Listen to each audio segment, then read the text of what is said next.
Hey everyone, let's go kill Ridley. Now, this fork in the road, both paths will eventually lead you to the same place, that being Ridley, but this path is more interesting. Now we know that this is a horizontally scrolling room, so those breakaway blocks don't really go anywhere. But it's important to keep in mind for this vertically scrolling room that happens to be the exact same room as the one we just left, because it means that we can jump up here and find a hidden room that's going to lead us to some missiles. Now the game begins trying to kill us in earnest, starting in the layers. So the first step to not getting killed is to just throw missiles at everything. It's a good way to clear out the air, so you have space to move. But if you don't have space to move, the morph ball will help you get some.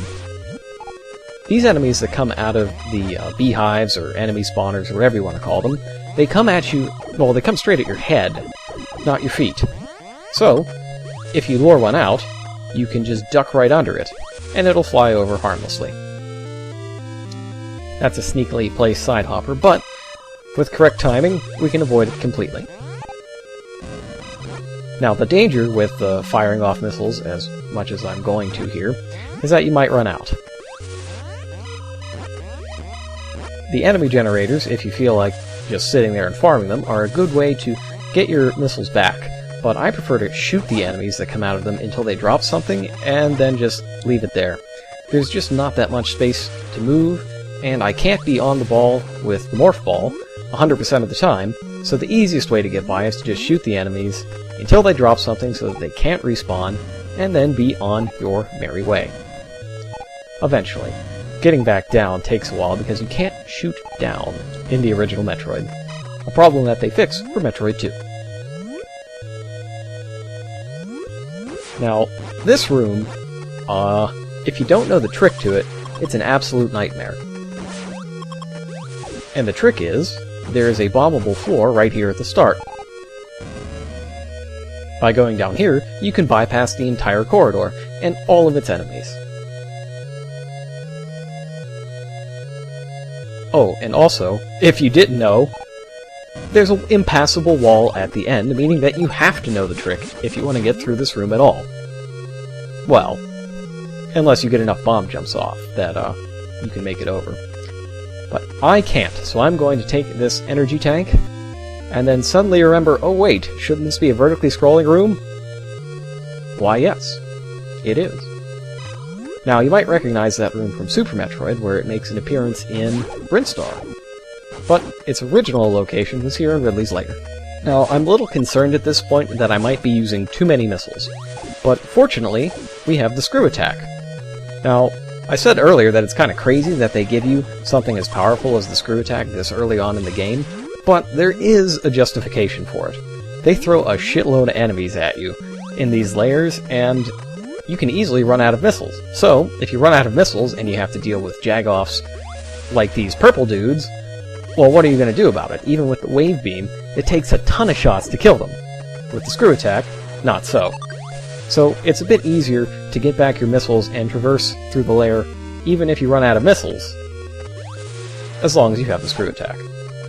That doesn't mean that the screw attack isn't completely ridiculous, but at least it's somewhat justified. Now, if we fall back down here, we'll actually wind up straight in front of Ridley's Hall, but I'm not going to go that way because there are still more missiles to be had in the lair. Unfortunately, to get there we have to go all the way back through this area. There are just a ton of enemies, and they respawn every time you enter or leave a room, and eventually it'll wear you down. The longer you play, the more likely you are to just screw up. Moving on, we get to tangle with the multi-violas. These guys are way more annoying in this game than they are in any of the future Metroid games, but sometimes they just bounce right past you. The easiest way to kill them is, of course, with missiles. But in future areas with the multi-violas, they'll be located behind walls, so you can actually sit there and fire off the wave beam to save ammo. Oh, not gonna get me, side hoppers. Alright, so the last missile expansion for Ridley's lair is in this room. And this room is basically just a long gauntlet of enemy generators. You might actually recognize it from Zero Mission, as it's recreated pretty faithfully in that game. But it is far more ruthless here than it ever could be in Zero Mission, largely due to differences in the game engine.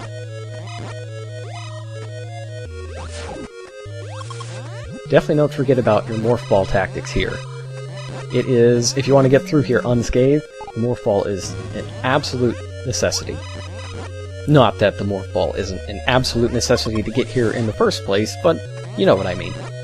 Actually, I've been tinkering around with the passwords that you guys all submitted, and you would be shocked at how many of them have the Morph Ball considered taken, but not available for use. Makes it very difficult to get around or do anything at all.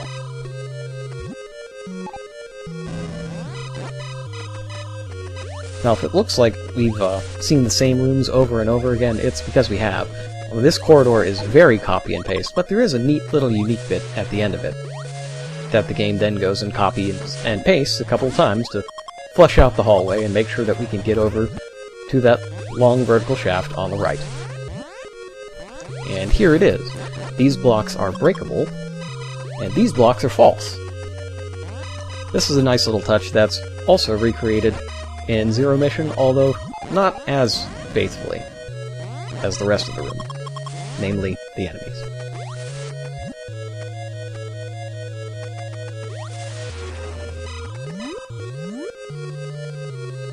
Alright, with that out of the way, it's time to go find and take on Ridley.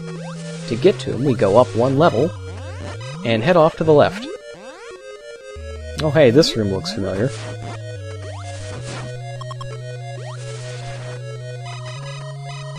But this time, instead of side hoppers in the middle, there's even less space and multi-violas.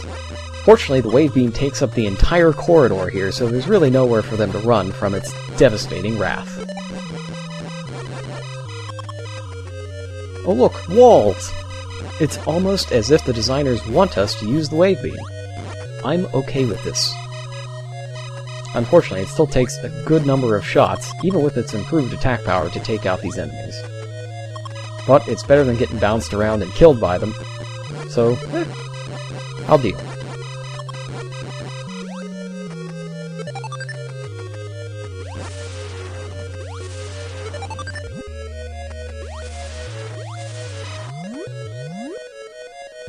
Now, do you remember when I said you could fall down from above and get right next to Ridley? This is where you end up if you fall after collecting the second missile tank. And speaking of missiles, I think my missiles are in pretty good shape, considering how many of them I fired off on the way to get here. 45, that's pretty good. It only takes 30 to actually kill Ridley. But if I said I was just going to use nothing but missiles on Ridley, I'd be lying. That's not very manly at all. In fact, most of the ways to kill Ridley are, kind of weak. He's an easily exploitable boss, for a number of reasons that we'll see once we get into his chamber.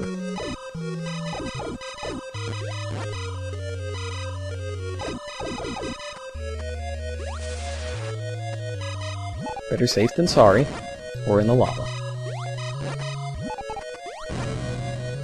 Oh, who am I kidding? I was just seeing if I could get some more missiles, but, no such luck.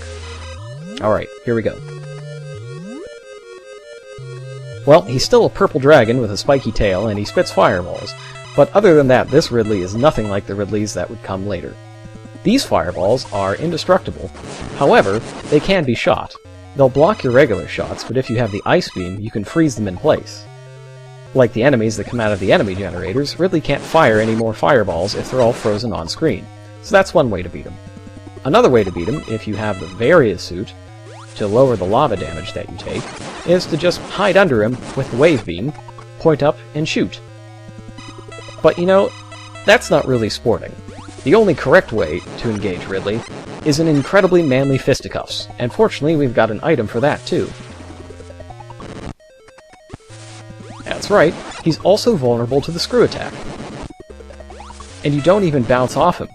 So as you screw attack through him, he takes damage for every fraction of a second that you're screw attacking through him, which is pretty nasty and way more awesome than just bouncing off the bosses like you do in later Metroid games. And that's that. Or award for defeating Ridley is 75 missiles added to our total.